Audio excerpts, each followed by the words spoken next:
Good morning, Record. everyone. Welcome to the Council for Strategic Affairs monthly distinguished lecture series. My name is Dr. Adityanjee. This meeting is being transcribed and I am summarized. the President of the Council for Strategic Affairs. Those of you who registered yourself using our Eventbrite flyer probably saw the topic and this flyer. Today's distinguished speaker is Major General Harsha Kakar, and he will be speaking on India-Canada relations, the way forward. For sake of record, today is Saturday, November 23rd, 2024. It is 10 a.m. Eastern Standard Time in United States, and it is 8:30 p.m. Indian Standard Time. A little bit about Council for Strategic Affairs. CSA imparts education in the field of international relations. The Council fosters discussion, dialogue, and debate on geopolitical issues. CSA encourages strategic studies in general to raise the level of awareness. We encourage publication of articles on geopolitics. We condemn terrorism in all its forms worldwide. We aim to contribute towards world peace and prosperity. CSA is registered as a 501c3 organization in the United States, and we hope our viewers from United States will donate and support the CSA. There is a link there. A little bit about our activities. We have a monthly roundtable discussion on second Saturday of each month. We have a monthly guest lecture by a domain expert on the fourth Saturday of each month, just like we are having today. We have a one-on-one interview called Strategically Speaking with Dr. Adityanjee. We organize symposia, meetings, and conferences, and we promote publication of articles. We do have a summer internship program for college students, and we also have a fellowship training program in strategic studies, and our current fellow is Khushi Mishra. And again, we are registered with IRS as 501c3 as a non-profit, so please donate and financially support. And of course, we are seeing our distinguished speaker, Major General Harsha Kakar. I'll give a brief introduction. General Kakar was commissioned into Regiment of Artillery in June of 1979 and finally superannuated in March of 2015 as a Major General. He is an alumnus of the National Defense Academy, an Indian Military Academy, Defense Services Staff College, and College of the Defense Management. He holds a Master of Science in Defense Studies from Madras University, a Master of Management Studies from Osmania University, and a PG Diploma in Human Resources from IIMM Pune. In addition, he has been awarded the National Security Studies Certificate by the Canadian Forces College, Toronto, Canada, and during his military service, he held a variety of appointments in every part of the country. He was also head of the Department of Strategic Studies at College of Defense Management, where he wrote extensively on futuristic issues, planning, enhancing joint operations. Major General has participated in UN peacekeeping forces in Mozambique. He has done additional training courses in India, attended the National Security Studies course at Canadian Forces in Toronto. After his superannuation, he has settled in Lucknow. He is a prolific writer. I must say that there was an epithet called Thinking General that was first used for General Sundarji and Major General Harsha Kakar in the same league. He's a thinking general. Every day I see an article by him in some major media outlet. His articles span on international relations, strategic threat, defense planning, capacity building, national security, politico-military cooperation. He's founder member of a Lucknow-based think tank called Strive. I'm very delighted to say that he is a distinguished non-resident fellow for Council for Strategic Affairs. He has spoken on multiple platforms, including TEDx. So he will be speaking, but before I give the platform to him, a little bit about the topic, India-Canada relations, and this is symbolic that relations are not very good at this point in time. And of course, these are the two leaders we are talking about, and they are kind of not in a good sync at this point in time. But, you know, there's always a beginning to something. And I want to put a couple of pictures which created some difficulties. And this is from 2018, 2019. Those of you know the context of this particular visit probably will understand why I'm putting these pictures there, because I'm not going to take the, focus of presentation from General Kakar, but I just want to put the visuals. A few housekeeping rules. Please mute yourself to avoid noise interference. Please change your cell phone setting to vibration mode. Please do not try to interrupt our esteemed speaker. Only those members of the audience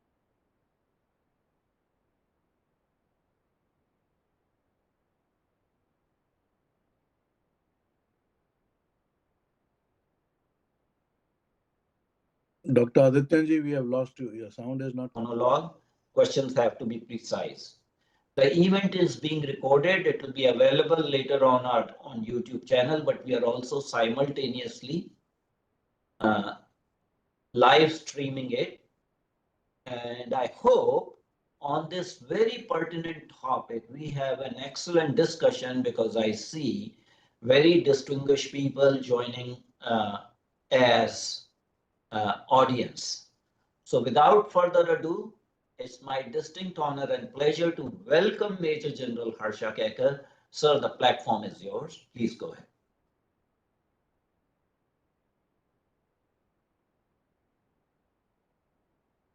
Sir, please unmute yourself. You're muted. Please unmute yourself, sir. General Kakar, you have to unmute yourself. We can't hear you. Sir, please unmute yourself. General Kakar, we still can't hear you. Please unmute. Okay, Yeah, now can you hear me? Yes, we can hear you now.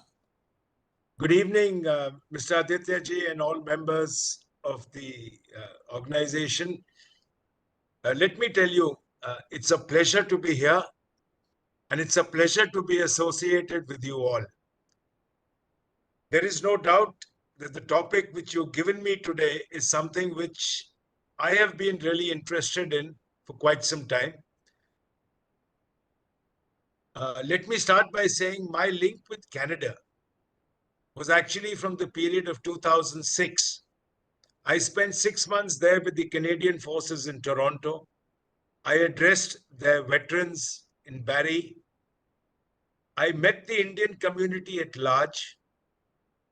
I was there in the Indian Council in Toronto on Republic Day in 2006, and I was the only one in uniform. And they told me that I think I'm possibly the first person in uniform to have been there in about 2 decades. Met across the board spectrum of Indian community members, and it was a pleasure. No matter who he was, everybody whom you came across, whether while traveling by taxi, whether by traveling by GO train, or in different events organized by the Indian community in Toronto, the sort of bonding you saw and the way we look at it today, there's a world of a difference. And that is actually what hurts. Now, moving from here, coming down to the topic, I'm going to just rush through the background. It doesn't really have much because all of you know that the movement began in the 70s, 80s, the Khalistan movement. It was suppressed by the Indian governments. We are well aware of Operation Blue Star, the assassination of PM Indira Gandhi in 84. Post the 84 riots, the migration of Sikhs to Canada increased on the pretense of religious persecution. We are also aware of the Kanishka bombing of 1985, where only one was convicted, released in 2016. A collection of our extradition requests were denied. Those were periods when the relationship was different, basically because India then was a country which had literally no power. Canada provided a safe platform and a medium for Sikh separatists. But those days, for quite some time, it was largely peaceful. It was only in recent times that things began to change and the movement began gaining momentum, especially in North America. The Sikhs for Justice was banned on 10th July 2019, and Pannon declared a terrorist in 2020. Surprisingly, Pannon had recently put out a tweet where he showed himself attending an event in 2019, or before that, I think 2017-18, when Trump was first the president, and he said he was a special invitee. But what he did not mention was he was only declared a terrorist in 2020. The intensity has grown in the past few years, and that is what has been a matter of concern. The attacks on our consulates, the conduct of referendums, the tableaus which have been praising the assassination, as also the people who've been involved as terrorists, these have witnessed an increase. You've suddenly found an increase in the defacing of Hindu temples across North America. Not only in Canada, it's also been seen in the US. Currently, the fact is that the movement in Canada is influenced by domestic politics that we are well aware of, the influence of the diaspora, social media, geopolitics, and the rest. Well, why was this movement actually pushed? The first and the main reason was easy migration to Canada, religious persecution. Backed by the ISI, if you look at the Khalistan map, I don't want to show it here, it only covers just short of J&K, because J&K is disputed, along the Indo-Pakistan border almost up to Rajasthan, as also Himachal Pradesh. Surprisingly, Lahore, which is the seat of Ranjit Singh, is nowhere in the list, nowhere covered in the map. Basically, it's being pushed by Pakistan. Terrorism in J&K is failing, and as the revenge for the 1971 breakup of their country. It's supported by the Western deep state, mainly because of the first reason. It does not impact them. Hence, whatever demands you place are generally ignored. Second, no matter who is your ally, I think most of you all are well versed on the subject than I am, there'll always be a desire to keep you under pressure, whether he's your ally, whether he's your competitor. If you are very clear about it, that the farmers' agitation was backed by the West. Even Doval has made the statement, Pannovan is an asset of the CIA. The referendums are nothing but an embarrassment for India. They actually have no value, and I'll cover it as we go along as to who is actually attending them. The accusations of attempted murder against Pannon is nothing much but just a means to pressure India, to keep India under check that we've got something we can tamper with. A major cause of concern is the way the current scenario is playing out. It's creating a divide between Hindus and Sikhs in Canada and in North America. Now that is a sad portion, because both the communities have got deep connections with India. If the divide builds up there, to some extent you can find that possibly coming up here, which will not be a good sign. And finally, is Pannon's comment on advising the Trudeau government. It never got denied. Nobody in Canada has said that this comment is wrong. It may be right, it may be wrong. That's something which we still don't know. The reality is the Sikh population in Canada, about 800,000. 2.1% of the Canadian population. They live together in communities, and the Canadian political system automatically gives them a fairly good vote bank.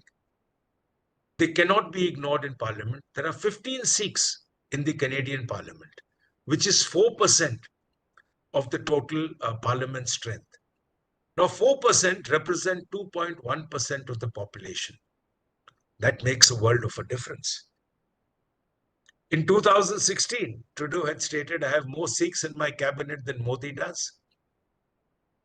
His current political survival is dependent on Jagmeet Singh's party. So, therefore, he has to continue supporting. The fact remains that only a few thousands support the movement. Most are unemployed. It's the same lot which is present in referendums across the world, but cannot be ignored on political grounds. A major disadvantage is these protests gain media space. The hardworking Canadian Indian Sikh or the common Canadian Indian that you come across is missed out. And it is this media space is what they seek, and that's what they're gaining. I have course-mates in Canada. I'm in touch with a number of people that I've known there, or relatives. Most of us have got relatives there. Till the Brampton attacks, the Canadian Indians tended to ignore the movement. In fact, my course-mates who settled in Brampton tell me that we hear more about the Khalistan discussion on Indian WhatsApp groups rather than in our Canadian WhatsApp groups. But this has begun to change. And possibly the intention was to divide the Indian community. Indian protests and extradition requests have been denied largely for political reasons. The fact that if you start accepting it, then you're also accepting that you got a number of criminals in your country whom you've taken in on illegal means. The deterioration in ties between India and Canada is not something new. It actually began with Trudeau's disastrous 2018 visit, which is what Adityanjee flashed some photographs on. The Jaspal Atwal case where he was called in for a dinner finally cancelled. And ultimately a delayed meeting with Modi, and he was forced to meet the Punjab CM Amarinder Singh, whom he didn't want to, considering himself to be the PM. India, hence, after that, became an electoral issue in Canada. Most interesting was the BBC headline, which said that the Canadian PM meets Modi after diplomatic dance. It was a hit back. Relations came back to somewhere near normal when the nations worked together to counter China. If you recollect, Canada-China spat was over the Huawei CFO arrest on the request of the US in 2018. And she was kept under house arrest in Canada till 21. In retaliation, China arrested 2 to 3 Canadians, one of them being a former diplomat. And if we connect it with India, in 2020, we had the Galwan incident, the Ladakh incident. So India-China ties nosedived. Canadian-China ties were down. So that's the time when both nations cooperated, things tended to improve. December 2020, Trudeau commented on the farmers' agitation, criticized, but the matter was kept quiet. 18 June 2023, Niger was killed. 1st September, Canada paused trade negotiations. The first hint of serious downslide. Cancelled the visit of a trade delegation. Trudeau tried his best to get Western nations to raise accusations on Niger. At the G20, not a single country did. There was talk of possibly Biden having discussed the Pannun case quietly with the PM. We don't know. But this visit for Justin Trudeau was another disaster. Forget about having achieved nothing. His plane packed up, spent another 24 hours in Delhi. And to add humiliation, India offered him their own plane to go back. He became a laughing stock, not only in India, but in Canada. He had to get over it somehow. And that was when, on 23rd in September, he raised the point about credible allegations linking the Indian state to Nijjar's murder. Immediately, both nations expelled a diplomat, meant to be the Indian one, meant to be a raw agent, and similarly, the Canadian CSA agent in Delhi, or the CSA's representative in Delhi. That was the downslide. And everyone is aware that Canada did not have evidence but intelligence. A month later, India hit back even harder, forced Canada to pull out 41 excess diplomats, something Canada tried to resist. It was told that their diplomatic immunity would go, and they were flown out in no time. May 24, 3 were arrested for Nijjar's murder. From what I last read, I don't think charge sheets have yet been filed. October 24, India claims it withdrew.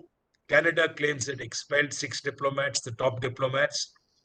Tit for tat response by India. And things only went further downhill. This is where the start point from there took off. Canadian Foreign Minister Melaine Joly, everything was on the table. Threat of sanctions. Trudeau finally admits he had no evidence, only intel. So basically, it was to cover himself, possibly the disastrous visit, appeasing Jagmeet Singh, I don't know. And recently, when Harsh Dalla got arrested, she dodged questions on his arrest. Again, the intention was possibly cover up, or possibly trying to project that there is some link between India again. Sadly, for the first time, I think, in a country, a parliament holds a moment's silence for Nijjar, for a terrorist who was killed. In retaliation, the Indian High Commissioner to Canada says no government should overlook terrorism threat emanating from its territory. Let's go further. We've got 26 extradition requests pending. We're seeking action against gangsters, links with Khalistan and ISI ties, but no action by the Canadian government. Pannoon placing an open threat that anyone flying Air India from November 1st to 19th, nothing happened. But surprisingly, the FBI website has got this sentence bang on its website. Issuing a threat even over social media via text message or through mail is a federal crime. Here, it's an open threat being put across, but it's not a federal crime because it concerns India and it's not concerning the US. Eric Garretti, the US ambassador to India. We take terrorist acts, not words, but acts, incredibly seriously. Very interesting. But what about Riddhi Patel? She only threatened violence, and she's in jail. 16 felony counts, and basically on what grounds? Terrorizing with the threat and threatening city officials during a speech. Pannoon threatened to blow up Indian aircraft with a speech. Nothing happened. Here she only threatens to attack city officials just because she's a pro-Palestine supporter. And she's behind bars. What do you make of it? Canada throws in the Bishnoi gang. Interesting. India says we sought the arrest of Bishnoi gang members and no action has been taken. It's showing you the contradiction that's actually existing between the two nations and possibly backed by the US deep state. It throws, this is from Globe and Mail. Who is Amit Shah, whom they accused of being involved in the killing of Nijjar? India had to hit back. And of course, this was the final nail when the Globe and the Mail said it had sources which stated that Modi knew of the plot. After India's retaliation, the Canadian government denied this accusation. Why did it deny the accusation? It's because of this heading. The very fact that Trump is coming in and the relationship between Trump and Trudeau is nowhere a sound relationship. Things have begun to change. I wonder how many of you have looked at that book, Save America, written by Donald Trump. In that, he makes a comment about Justin Trudeau's father being Fidel Castro. He says, I've heard his father is Fidel Castro, and Justin Trudeau is denying it, but how the hell would he know? And his next sentence is, Justin Trudeau's claimed father is bald, and Fidel Castro has great hair, and so has Justin. He adds on by saying Justin is also a communist. That's the sort of relationship with which they're taking off. The very fact that he's proposed 10% tariffs has caused such panic in Canada that the Deputy PM had this to say. So there is a lot of insecurity coming up with Canada, and for a nation of which 75% of its exports go to the US, it now has to look at diversifying its exports. It's cancelled the free trade agreement which it began with India. Trade with India is barely anything. If it's only going to bank on the US, it's going to ask for trouble. Jagmeet Singh, who so far has been banking Trudeau, this is what he had to jump. He even asked Justin Trudeau to criticize Trump even before he takes the chair that his policy of 10% tariffs is unacceptable. Melaine Joly, as well as Justin Trudeau, both of them made the statement. And when they were questioned, which countries have asked you as to how do you deal with the US, neither of the two had an answer. Now let's look at it from the US point of view. Tom Homan, the man who's going to be handling the illegal immigrants, this is what he says about Canada, which also means that a large number of illegal immigrants are going to cross back into Canada, and they're going to face the brunt. Salab Kumar, the foundation of the Republic Hindu Coalition, Trump will crack down on Khalistani terrorists. There is some sort of movement going on because there are reports that Damian Williams, the man who was framing charges and possibly moving the way people wanted to move anti-India, is now heading to be replaced. Elon Musk, Trudeau will be gone in the upcoming elections. There is no love lost for the US for Justin Trudeau. Brahma Chelani made this very interesting observation, and this has actually come through post the Canadian government calling its own people culprits when they released that input about PM Modi. And the Canadian government denied it. And this is actually where they're opening the doors now for a possible cooling down in tensions between the two states. And very interesting comments from the ambassador of Denmark to India. You can't have a situation with such a difference between normal democracies. On the other hand, you have a terrorist movement destroying friendly relations. And we see Khalistanis playing a role. Don't turn irritants into political games. And that's just what Canada has done. There's some facts before I come down towards the end. There's only a small percentage of Sikhs that support Khalistan. We've said that before. Mocha Beziran is a person, if you follow him on Twitter, he covers the Khalistan movement across Canada, across the world. Currently, he's in the process of challenging Times Now and the other Indian networks which have copied his reports. This is what he wrote about the New Zealand referendum that took place last week. It's the same people, like I mentioned earlier, who travel from one place to the other, vote again and again and again. because there aren't so many people who support the movement.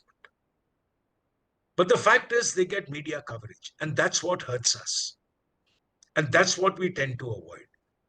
And this was also confirmed by the New Zealand police that a lot of people have flown in from Canada and the US just to vote in New Zealand to make up the total. The fact is, again, that Trudeau cannot back down. If he backs down, it's political suicide. And he can become a global laughingstock. India cannot and will not retreat. There is no doubt about it. That's been our stand on multiple cases, and I don't think we're going to back down. For us, the Khalistan movement is dead. Is being revived in North America, fine. But for us, it's a long-term security threat. We have to try and contain it as soon as we can and manage it the way we can. Whether Canada alone is denying our extradition or our arrest requests, or is it pressure from the deep state, which is keen to keep India under pressure, to keep India boiling, to keep India in a problematic state? We see things happening in different parts. It's not feasible that they can grow without outside support. All attempts to isolate or pressure India, Trudeau spoke to every member of the Five Eyes. On odd small comment here and there. Not one is insisted. Not one nation has looked at it in any other way. And the impact that they tried to create, or the pressure that they tried to build up on India, failed. India is too powerful to be ignored today. And that's a fact we've realized, the government has realized, and it's not letting it go. Worsening of relations between India and Canada, the way it's happening, is only going to give a boost to criminal groups operating in both sides. We've got drugs coming in from here. We've got money going in from gurdwaras in India to Canada, which is being used to push the movement. There is a lot of link. There are a lot of common criminal groups, and they are going to get a boost as the relations go, because that side is going to reject all requests. Finally, what are our options? Can we apply pressure through the Trump administration? I think we will, and I think we should. Basically, the aim is to try and cut it down. Second option is wait for the departure of Trudeau, which will anyway happen in 2025. I don't know whether anything much can change under Trudeau in the coming months, because for him to change tack is political suicide. We also need to hope that the Indian anti-Khalistan community refuses to back the NDF in the next elections. There are reports coming in that the Indian community is shifting support to the conservatives. I think it's about time we set aside diplomatic niceties and let's start pushing it the way we can. Whether it's termed as interference 5 years hence, it makes sausage of a difference. There's no country which doesn't interfere in another country, let's be clear. I think we need to push it. Canada took the first steps to worsen ties. I think we should let it be and now let them resort to building of ties. We have very little to lose with drop in ties with Canada, especially with the change of governance in the US. I think Canada has a lot more to lose. And with this, thank you. And now I'm open.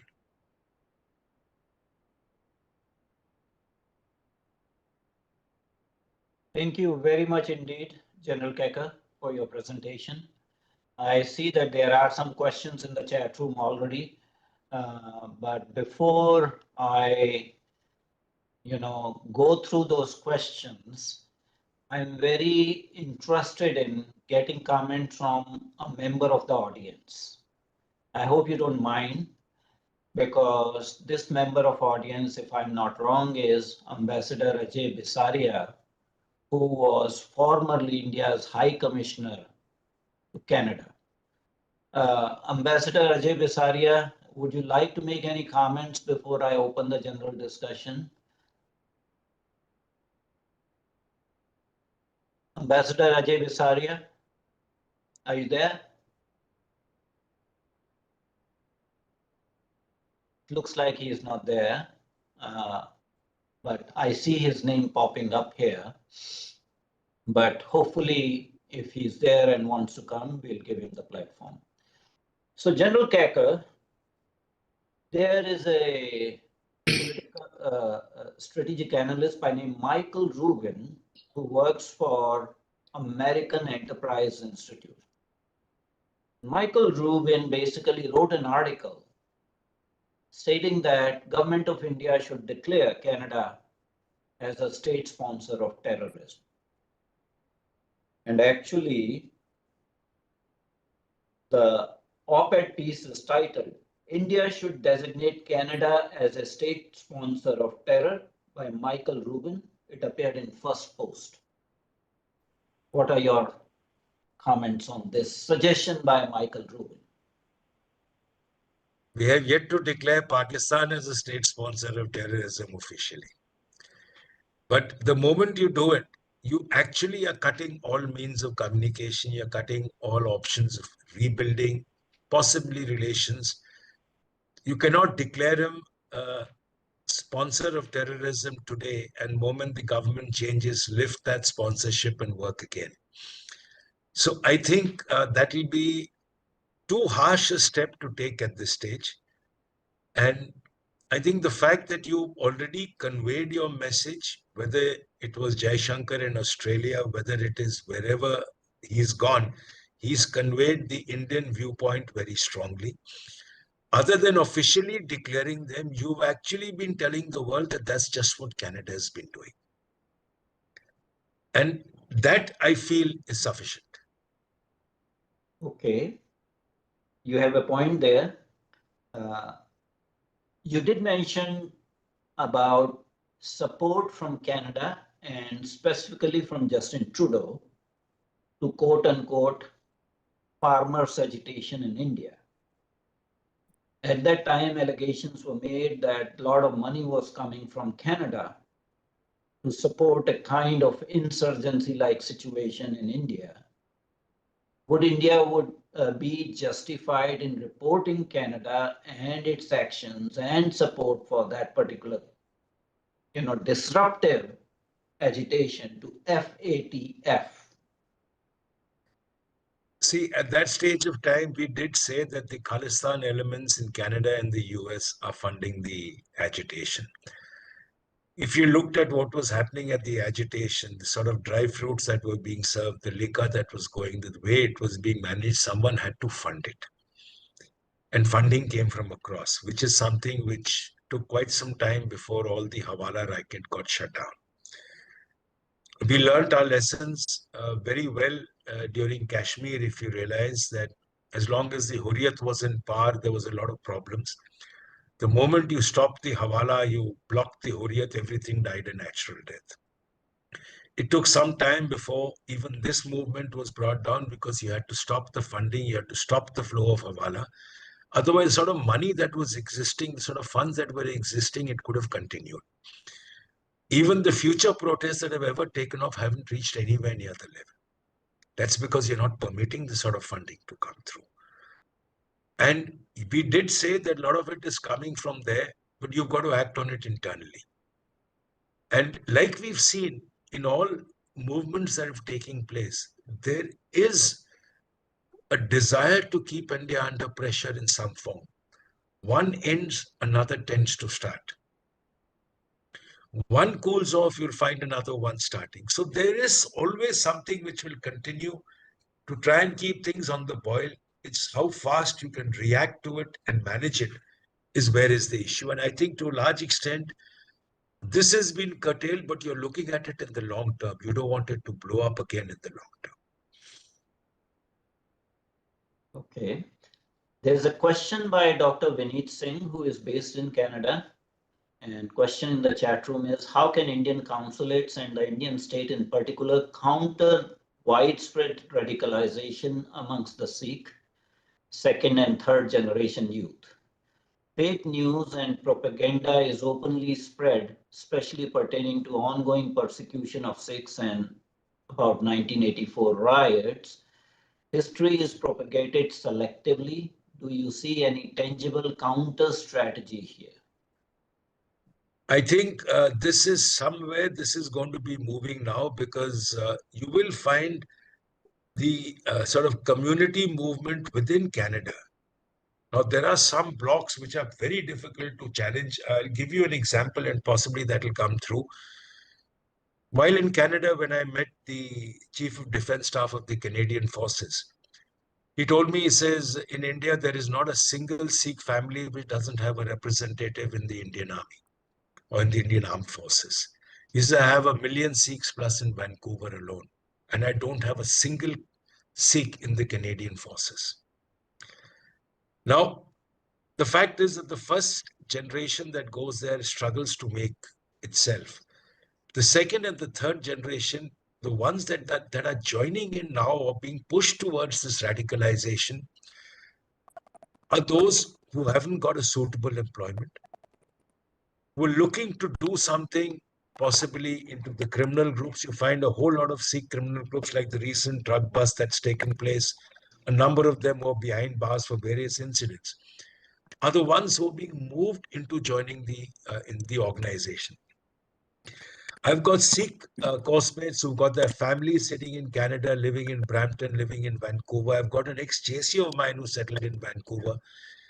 When I talk to them, and I'm regularly in touch with these people, most of their children are not radicalized.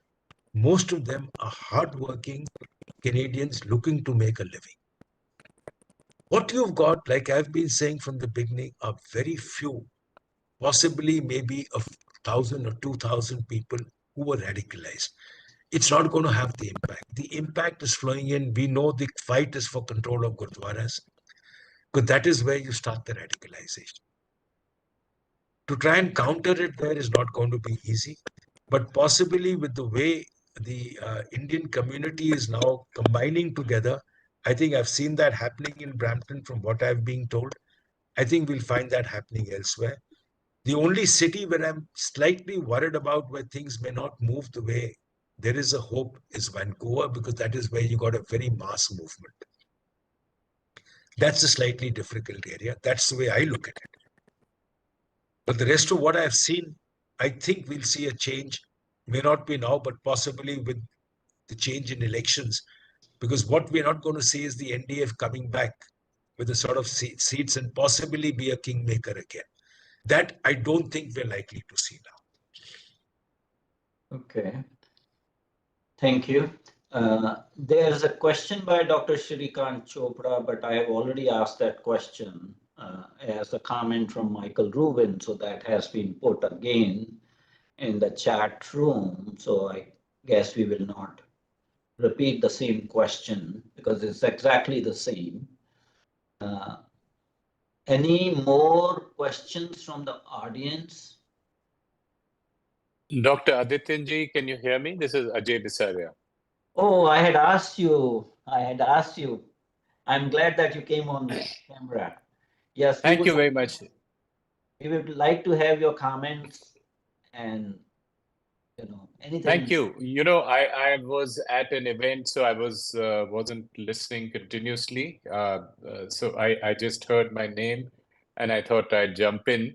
But thank you for inviting me, and thank you to General Kakar for a very interesting presentation. Just two quick comments. One, if General Kakar has been talking about the long-term view of the relationship, and I think that is important.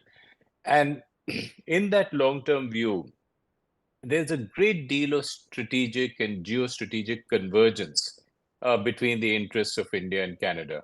You would see that even in the current diplomatic crisis, there is a focus on mentioning the problems with the Trudeau government, the current government, rather than problems with Canada. What we see is a long-term convergence in the common views on China. And if you see the Indo-Pacific strategy that Canada has declared and had worked on when I was High Commissioner there, that is perhaps one of the most forward-leaning strategies of all the G7 countries and all the Western nations. because it mentions China as a disruptive power. It mentions India as a critical partner for Canada for realizing its long-term geostrategic interests. So what we have a situation is of allowing one irritant, which has been with us, as General Kakar has been pointing out for the last 4 decades, that has been allowed to run away and have a veto in the relationship. And as a result of which, what Canada did is decapitated the diplomatic communication by removing all the top diplomats. Now, if you remove the top diplomats in either country, how do you communicate effectively and find solutions? So I would agree with the thrust of what General Kakar is saying, that we get over this political hump now, but what we need to be aware of is that we need to continue communicating, and we need to be aware of our long-term interests converging. And I think that is what can drive the diplomacy for both countries in the longer time frame. Thank you. Ajay, Mr. Ajay, I'd like to just, highlight one aspect that you covered. You see, when we talk about the Canadian forces and their capability, having spent 6 months with them in Toronto and understood the structure, you'll be surprised to know, as compared to what we or the US or the other armies have, the Canadian forces have got a strength of approximately 4 to 5 infantry brigades and just about the basic number of naval vessels for it to operate.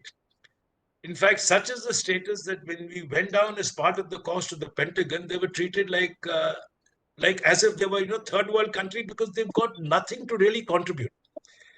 So, when you create a strategy, especially towards the Indo-Pacific, you must have the ability to be able to push something there. In fact, that time, despite being involved in Afghanistan, being a part of NATO, what was most interesting was you had one brigade deployed in Afghanistan, one brigade getting ready to go, one brigade on a total holiday, and one being reconstituted.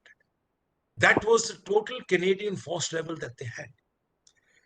And if you look at the naval capability, it's not much.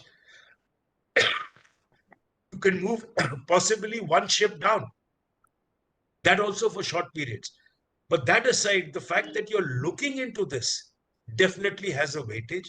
And frankly, like I was mentioning, around the period of, once the Hawaii crisis took off of theirs and we had the Galwan, all of it was almost simultaneous. That was the time when India and Canada really worked together. And it was to actually counter the Chinese interest. That was the one time when we really saw cooperation between India and Canada. Thank you, General Kakar. I will invite actually Ambassador Kapoor to give some comments. He has put some comments here in the chat room. Ambassador Kapoor, would you like to come on the camera, please? Thank you very much, Dr. Adityanjee, and thank you to General Kakar for such a good exposition. I am very, very happy to listen to his, build-up of the historical background and these rifts which have become more and more severe as the years are passed. But I would also request him to discuss about whether these rifts started during the time of Justin Trudeau's father, Pierre Trudeau. That is my first question to General Kakar. The second aspect is that it was a very interesting point he made that, with the Hindus and Sikh communities having some differences now, becoming a little bit more pronounced than they were earlier. Because a large majority of the Sikhs were so far ignoring the K group as a very sort of, violent extremist or a very radicalized part of their community. But now, in some cases, more and more of the youth also are getting impacted by their, theory or their sermons. So how do you stop the rifts? Because the Sikhs, having been part of the national ethos and the growing out of the Hindu community in Punjab particularly. How do we work together jointly amongst the two communities, amongst the two leaders, amongst the leaders of the temples and the gurdwaras to make sure that this faction is completely sidelined and not given any oxygen? And the sources of their funding, who are the people who are responsible for funding them, and how to highlight that and how to choke those funding sources or decrease their funding sources so that deplete their funding sources so that their future is put into a big question mark. Thank you very much. But it was a very good exposition. I enjoyed listening to you, General Kakar, as always. Thank you, sir. What you mentioned about Justin Trudeau's father, Pierre Trudeau, that was the time when we had the first problem as far as Kanishka was. And that's when I mentioned that was the time we couldn't really apply the pressure. India was not what it is today. And the fact was, over a period of time, things tended to die down and the relationship came back to normal. Building up again now under Justin. And during that period of Pierre Trudeau, Kanishka, the after effects, the botched up investigation, the jailing of one individual, things had gone in downhill, but India really did not have the voice to throw its weight like it has today. So that was where the impact was. Relationships came back. Again, it's going down. Today, frankly, we've got to look at communities working together in areas. And we've got very specific areas. I mean, you've got them in, whether you're looking at Vancouver, whether you're looking at Toronto, you're looking at other places. You've got truly Indianized areas and areas where you've got the communities living together. I think that is where the movement needs to start. And from what I can gather, among the hardworking lot, the movement is already there. The problem is the radicalized elements. Few in number, but enough to create trouble. That is the number that needs to be sidelined. And for that sidelining, you need a government in support, which is not going to happen as long as Trudeau is there, as long as the banking remains on Jagmeet Singh. It can possibly either flow in pressure from the US, or it can flow once he's changed. Definitely, there would be a need to relook at relations with India because you cannot live under the yoke of US on trade. You have to look at diversification, and you have to look well beyond just your southern border, which is why today they're in that state of sheer panic within, whether it's Jagmeet, whether it's Trudeau, whether it's Christina Freeland. Everyone is only crying on the threat coming in with Trump assuming the chair in Washington. So they have to look out, and the only option for them, if you're looking for a real market, it's India. In fact, even Saurabh Kumar made a very interesting comment. He said the US is going to look for a free trade agreement with India. And if that's going to come through, there's going to be a lot of good benefit. I don't know how it's going to really materialize, but if it does come through, it's going to be something worthwhile. And possibly Canada would at some stage realize they made a blunder by cancelling the free trade agreement talks. Thank you, General Kakar. There's a question from S. Swaminathan. Who will be affected more by the strained relationship, India or Canada? I don't know. I feel it's bound to be Canada. Main reason being India doesn't have very much of trade as far as Canada is concerned. Definitely, we've got students there.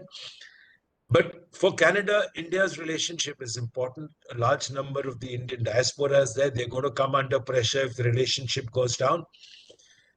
They're already losing on the students, and they're already losing in terms of income. Though, of course, they're trying to deal with it or trying to sort it out because of their own accommodation crisis and their own rising inflation. But I think in the long term, it's going to be Canada. India has the power to manage.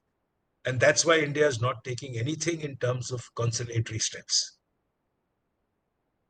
There is a comment by Vidyut Sarkar, and I'll read this. 2 or 3 things can be done in coherence is to update the Indian Punjabi community about the movement of Punjabis and Sikhs to Canada's pros and cons, consolidation of Indian Sikh and the Gurdwaras and SGPC, taking Pierre Poilievre, who is the leader of opposition, conservative leader of opposition, and the attacks on churches in Canada, taking the drug menace in India by the horn, I mean, these are some random suggestions he's making with the In fact, it makes a lot of sense in terms of, you see, the aspect is the fight within Canada between the Canadian Sikhs is control of Gurdwaras.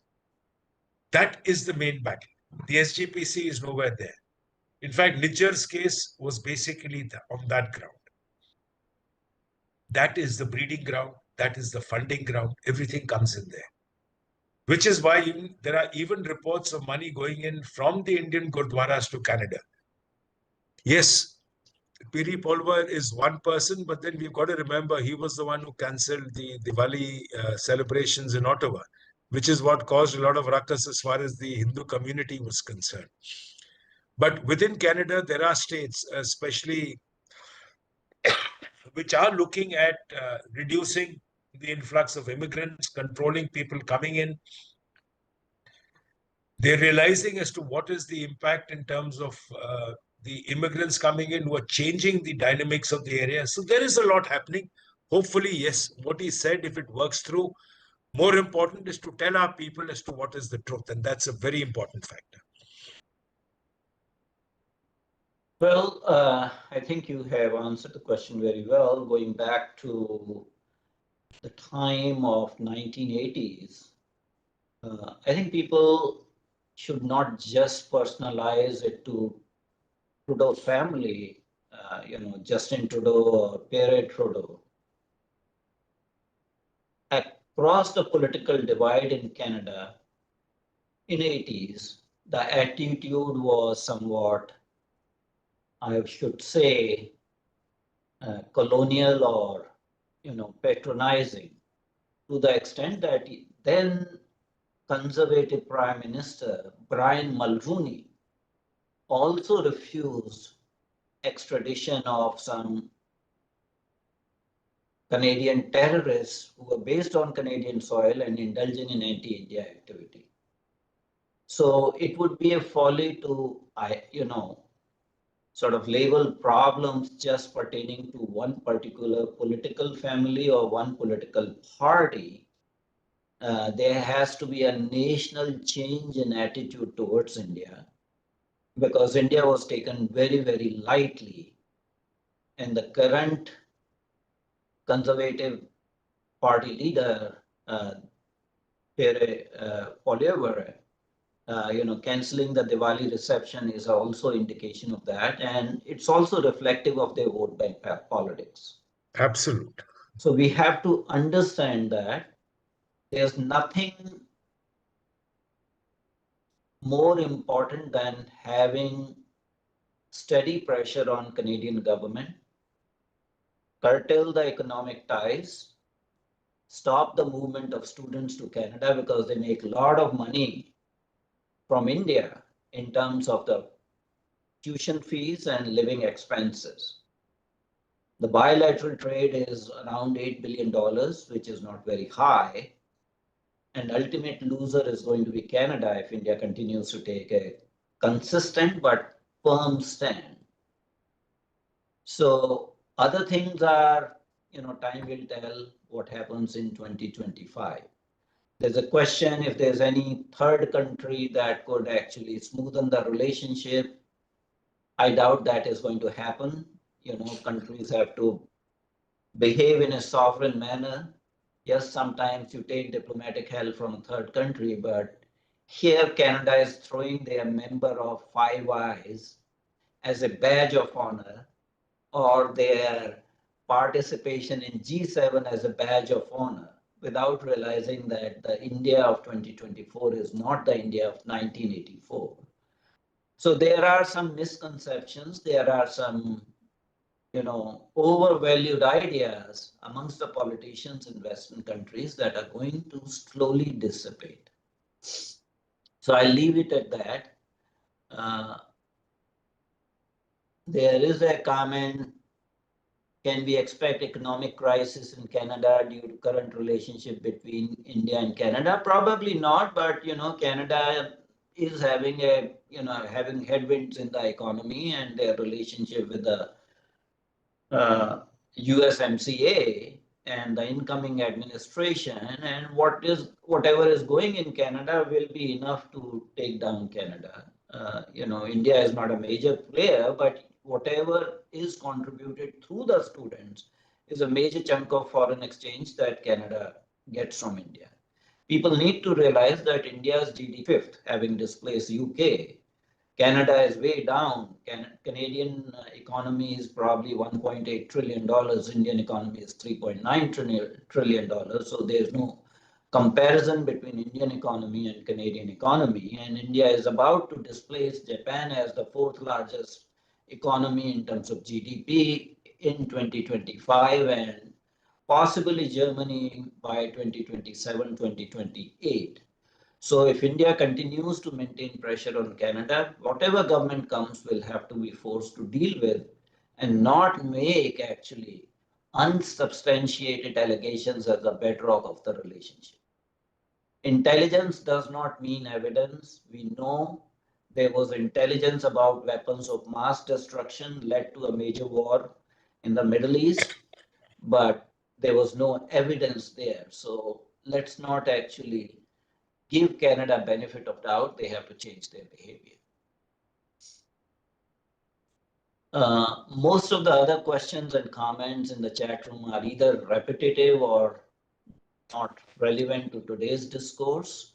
So my thanks, heartfelt thanks to Major General Harsha Kakar for giving this wonderful lecture, detailing everything from 1980s onwards. My thanks also to two of our distinguished audience members, Ambassador Ajay Bisaria and Ambassador Pradeep Kapoor. My thanks to members of the audience who were kind enough to sit for this lecture over the weekend. And finally, my thanks to Team CSA, Mr. Ripudaman Pachauri and Mr. Rajiv Verma, people who helped me organize these kind of presentations. And again, from the bottom of my heart, I'm thankful to Major General Harsha Kakar. Sir, we Thank you, sir. keep on inviting you on our platform. Thank you, sir. Get benefit of your wisdom. Thank you very much indeed. Thank you, sir. Okay. Thank you, sir. Namaste. Bye-bye, sir.